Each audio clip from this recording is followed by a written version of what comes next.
थांबा. 15 एप्रिलला ही एक गोष्ट जर तुम्ही केली नाही तर तुम्ही मोठी संधी गमावाल. या दिवशी जर तुम्ही ही एक गोष्ट केली तर स्वामी स्वतः तुमच्या घरी येऊ शकतात. 15 एप्रिलला स्वामींच्या पुण्यतिथीचा दिवस म्हणजेच स्वामींच्या कृपेचा दरवाजा उघडणारा पवित्र क्षण आहे. तुम्हाला वाटत असेल की स्वामी आता आपल्यात नाही, पण खरं सांगू का, स्वामी जरी देहाने दूर गेले असले तरी जर मनापासून त्यांना आपण हाक मारली तर ते आजही आपल्या जवळच उभा असतात. या दिवशी जास्त काही करण्याची गरज नाही, फक्त मनात श्रद्धा आणि विश्वास ठेवा.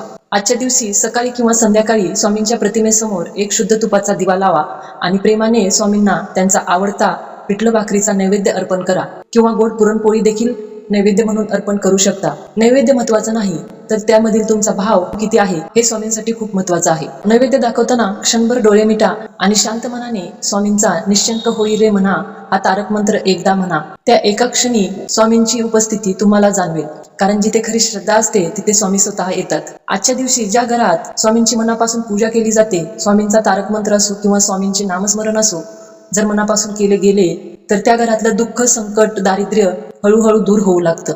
आणि आजच्या दिवशी जर आपण एखाद्या गरीबाला अन्नदान केलं तर स्वामींची कृपा डबल होते आणि त्या घरात सुख, शांती, समृद्धी कायम राहते. लक्षात ठेवा, स्वामी कुठेही गेलेले नाहीत. हा आपला विश्वास, हाच आपला श्वास आहे. आपण फक्त स्वामींना निष्ठेने हाक मारली तर स्वामी आपल्या पाठीशी नेहमी उभा राहतात. आजच्या दिवशी मनापासून स्वामींना तुम्ही हाक मारून पहा, तुम्हाला तुमच्या सर्व प्रश्नांची उत्तरे नक्की मिळतील. ही गोष्ट फक्त ऐकून थांबू नका, आजच हा उपाय करून पहा आणि अनुभव तुम्ही स्वतः